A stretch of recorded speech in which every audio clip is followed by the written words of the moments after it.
ایران اور اسرائیل کے ایک دوسرے کے خلاف تازہ فضائی حملے جاری ہیں۔ اسرائیلی فورسز کے مطابق اسرائیل نے مغربی ایران کے شہر کرمان شاہ میں فوجی انفراسٹرکچر کو نشانہ بنایا۔ اسرائیل نے آج صبح سویرے تہران کے جنوب مشرق میں ایک بڑے ملٹری کمپلیکس پارچین پر حملہ کیا۔ ایران کی جانب سے بھی اسرائیل پر حملے جاری ہیں۔ ایران اور اسرائیل کے ایک دوسرے کے خلاف تازہ فضائی حملے جاری ہیں۔ اسرائیلی فورسز کے مطابق اسرائیل نے مغربی ایران کے شہر کرمان شاہ میں فوجی انفراسٹرکچر کو نشانہ بنایا۔ ایران کی پارلیمنٹ نے امریکہ کی جانب سے جوہری تنصیبات کو نشانہ بنانے کے جواب میں اسٹریٹجک حوالے سے اہمیت رکھنے والی آبنائے ہرمز بند کرنے کی منظوری دی ہے۔ مجلس شورا کی کمیٹی برائے قومی سلامتی اور خارجہ پالیسی کے رکن اسماعیل کوسواری نے کہا کہ اراکین پارلیمنٹ آبنائے ہرمز بند رکھنے کے فیصلے پر متفق ہیں، جبکہ حتمی فیصلہ ایران کی سپریم نیشنل سیکیورٹی کونسل کرے گی۔ خدشہ ظاہر کیا جا رہا ہے کہ آبنائے ہرمز کی بندش سے پہلے ہفتے میں تیل کی قیمت میں 80% اضافے کا امکان ہے، کیونکہ متبادل راستے بہت مہنگے پڑیں گے۔ ایرانی جوہری تنصیبات پر امریکی حملوں کے بعد عالمی سٹاک مارکیٹس لڑکھڑا گئیں۔ پاکستان سمیت ایشیائی مارکیٹس میں کاروبار کا منفی آغاز۔ پاکستان سٹاک مارکیٹ کے 100 انڈیکس میں 1852 پوائنٹس کی کمی ہو گئی۔ انڈیکس 1,18,170 پوائنٹس پر آ گئی ہے۔ ایرانی جوہری تنصیبات پر امریکی حملوں کے بعد عالمی سٹاک مارکیٹس لڑکھڑا گئیں۔ پاکستان سمیت ایشیائی مارکیٹس میں کاروبار کا منفی آغاز ہوا۔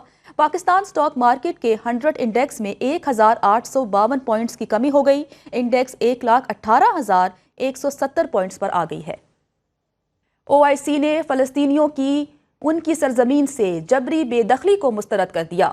51ویں OIC وزرائے خارجہ اجلاس کا اعلامیہ جاری کر دیا گیا ہے۔ اس اعلامیے کے حوالے سے مزید ڈیٹیلز لیتے ہیں غزالہ نورین سے۔ غزالہ بتائیے گا۔ جی بالکل، یہ ترکی کے شہر استنبول میں ہونے والے OIC وزرائے خارجہ کونسل کا 51واں اجلاس تھا، جس کا مشترکہ اعلامیہ جاری کیا گیا ہے، جس کے مطابق فلسطینی ریاست کے قیام کے لیے 1967 کی سرحدوں کی بنیاد پر 2 ریاستی حل کی حمایت کی گئی ہے۔ اسرائیل کے غزہ میں جاری نسل کشی کے خلاف سخت مذمت کی گئی ہے، اور اس کے ساتھ ہی OIC نے اقوام متحدہ کانفرنس کے فوری انعقاد کا مطالبہ بھی کیا ہے۔ غزہ میں انسانی امداد کی فوری اور بلا رکاوٹ فراہمی پر بھی زور دیا گیا ہے، اور اس کے ساتھ ہی اسرائیل کی جانب سے بھوک کو ہتھیار کے طور پر استعمال کرنے کی بھی مذمت کی گئی ہے۔ OIC نے فلسطینیوں کے جبری انخلاء کے تمام منصوبے بھی مسترد کرنے کے حوالے سے کہا ہے، اور ایران پر اسرائیلی حملے کی بھی شدید مذمت کی گئی ہے۔ اس کے ساتھ کشیدگی کم کرنے کی اپیل کی گئی ہے، جبکہ پاکستان اور آزاد کشمیر پر حملوں پر تشویش علاقہ استحکام کی ضرورت پر بھی زور دیا گیا ہے۔ بھارت سے 2 طرفہ معاہدوں کی پاسداری کا مطالبہ اور سندھ طاس معاہدے کا ذکر بھی کیا گیا ہے۔ ٹھیک ہے غزالہ نورین، آپ کا بہت شکریہ۔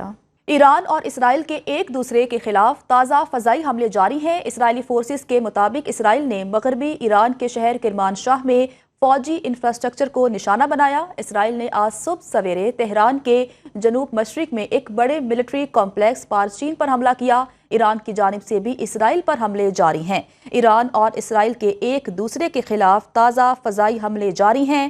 اسرائیلی فورسز کے مطابق اسرائیل نے مغربی ایران کے شہر کرمان شاہ میں فوجی انفراسٹرکچر کو نشانہ بنایا۔